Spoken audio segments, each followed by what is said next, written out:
I drive nights for a living. Not taxis, not rideshare, just private clients. Sometimes it's drunk partygoers, sometimes business people.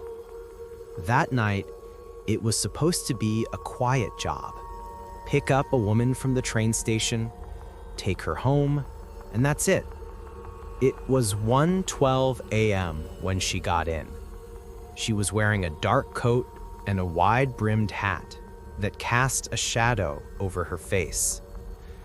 The platform behind her was completely empty. I remember the way her heels clicked against the pavement before she slid into the back seat. "Where to?" I asked. Her voice was calm, quiet. "Just drive. I'll tell you when to turn." We left the lights of the town behind within minutes. The road stretched ahead like a dark ribbon through the trees. I kept glancing in the mirror, but she sat motionless, hands folded in her lap. No phone, no sound, not even breathing. After 10 minutes, I broke the silence. "Rough night?" She didn't answer at first. Then, almost whispering, she said, "I've been waiting a long time for this ride." Something in her tone sent a chill down my spine. The road curved sharply, and when I looked back in the mirror, she wasn't there. My heart stopped. I hit the brakes, pulled over, and turned around. Empty back seat. Door still locked. I thought maybe she'd crouched down or slipped out somehow, but then her voice came from right beside me. "Don't stop. We're almost there." She was in the passenger seat now, hat tilted down, face still hidden. I swear she hadn't moved. I didn't even see the door open. Where do you want to go?" I stammered. She turned her head slightly, revealing pale lips that curved into a faint smile. "You've already been there." Before I could react, the GPS on my dashboard flickered and reset itself. A new destination appeared automatically. I didn't type it. It was just one word. Home. The temperature dropped. My breath fogged in the air inside the car. I reached to open my door, but the handle wouldn't move. Neither did the windows. She leaned closer. I could finally see her eyes, black, bottomless, reflecting nothing. She said, "Keep driving. We're almost there." The next thing I remember is waking up to daylight, my car parked outside my house. The passenger seat was empty.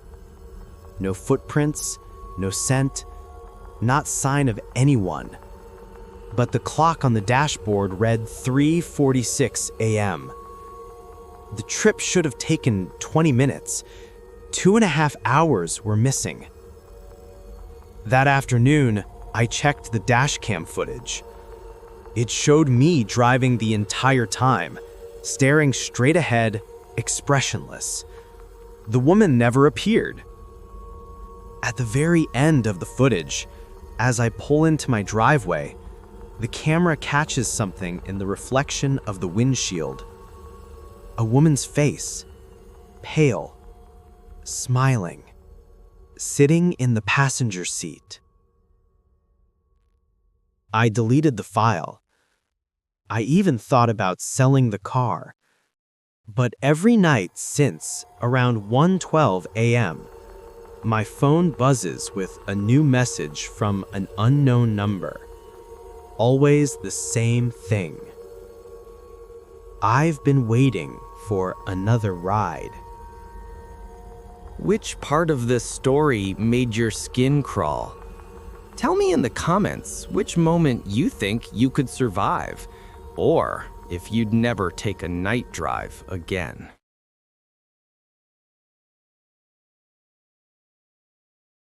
When I was 15, my family moved into a house that had been empty for years. It was the kind of place you'd expect to see in a crime show: peeling wallpaper, creaking floors, and that heavy, stale smell of something that had been shut away too long. The first few nights were fine, but there was one thing I couldn't ignore: the basement door. It was right next to the kitchen, sealed with a rusty chain and a heavy padlock. My parents told me it was just for safety. Old stairs, rotting wood, my dad said. But I noticed something strange. Every morning, that chain would hang a little looser. On the fourth night, I woke up to footsteps. Slow, deliberate. They weren't upstairs, though. They were underneath me. At first, I thought I was imagining it. Maybe it was the pipes. But then came a sound no pipe could make. Someone breathing, deep and shaky, just below my floor.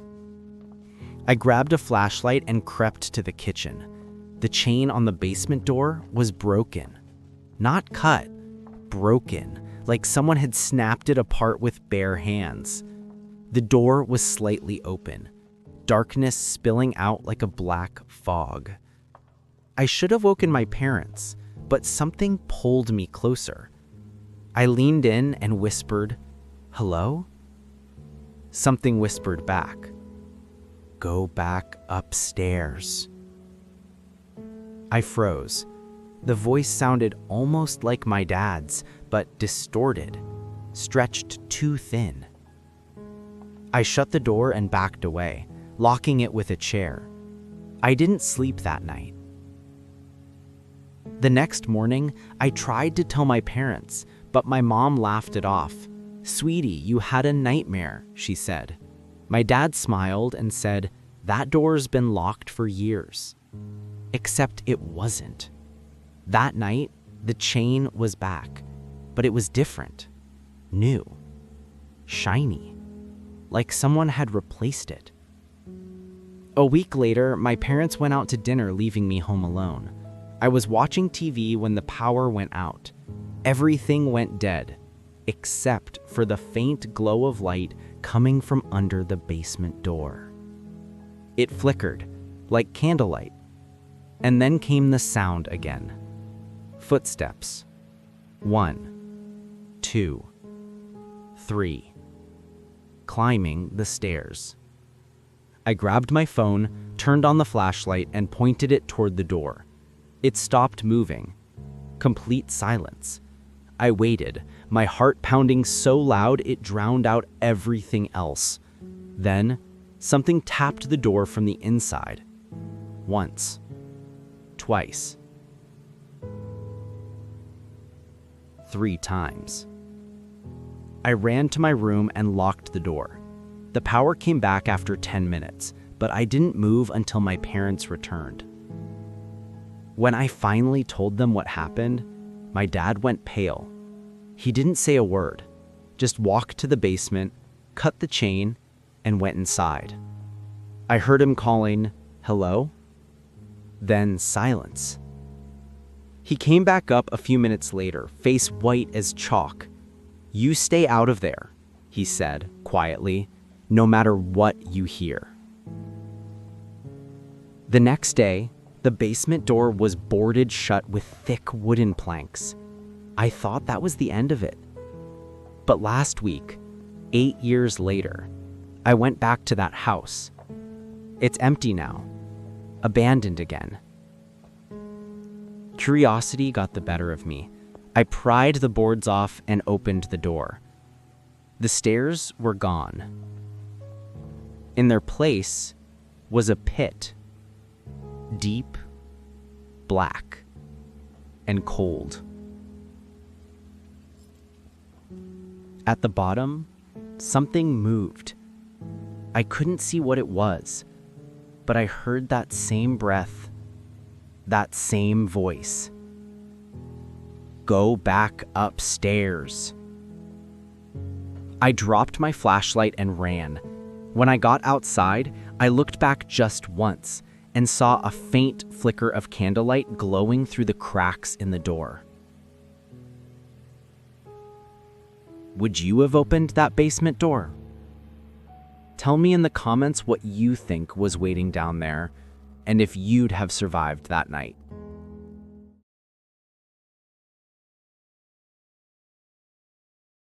I moved into my first apartment 2 years ago. It wasn't much, just a one-bedroom on the edge of a quiet neighborhood, surrounded by old trees and half-empty houses. The rent was cheap, which should have been my first red flag. Across the street stood a small white house. The blinds were always shut, the yard overgrown, but every night a faint orange glow leaked from one of the upstairs windows. The first time I noticed it, I thought someone just forgot to turn off a lamp, but that light never went out. I used to sit by my window and work late. Sometimes around 2 or 3 a.m., I'd catch movement, just a shadow passing behind the curtain. It wasn't anything dramatic, just a human silhouette pacing back and forth. One night, curiosity got the best of me. I snapped a photo through my window to zoom in later, but when I looked at the picture, the glow was gone, and so was the shadow. Instead, there was a face in the window, pale, staring directly at me. The next morning, I went outside to look closer. The house looked abandoned. Dust-covered windows, peeling paint, a for sale sign half fallen into the grass. But that night, the light came back on. I told my landlord about it, trying to sound casual. He frowned and said, "That place has been empty for years. Don't go near it." That should have been the end of it. But then I started finding things in my apartment. A photograph of that same white house tucked under my doormat. A small key on my kitchen counter I didn't own. And one night, while brushing my teeth, I saw the reflection of a window behind me, except my apartment doesn't have a window in the bathroom. I turned around, nothing. That was the night I stopped sleeping near the window. 2 weeks later, I came home to find my front door slightly open. I live alone. My stomach dropped. Everything looked the same until I reached the living room. The curtains were wide open. Across the street, the White House was completely dark, except now I could clearly see that my own window was glowing orange. That was impossible. I stepped closer to the glass, trying to understand. Then I saw movement in my apartment, reflected in the opposite window. A figure, tall and motionless, standing right behind me. I turned, swinging my phone's flashlight wildly, but there was no one there. I ran outside, heart racing, and looked up. The light in the White House had gone out. After that night, I stopped noticing the glow. Everything went back to normal. For a while. Last month, I was packing to move. My landlord came to do a final inspection. As we walked out, I asked him again about the house across the street. He sighed. "It's a shame, really. Young guy used to live there, around your age. Stayed up late, said he kept seeing someone watching him from across the street. Police found him in his living room one morning, curtains open. They said he died of a heart attack." I froze. "When was that?" I asked. He shrugged. 2 years ago, right before you moved in." That night, after I turned in my keys and drove away for the last time, I stopped at a red light and glanced in the rearview mirror. Across the street, in the second floor window of my old apartment, a faint orange light flickered on. and someone was standing there, watching me leave. Would you have looked out that window? Comment below what you think was in that house, or if it ever really was across the street.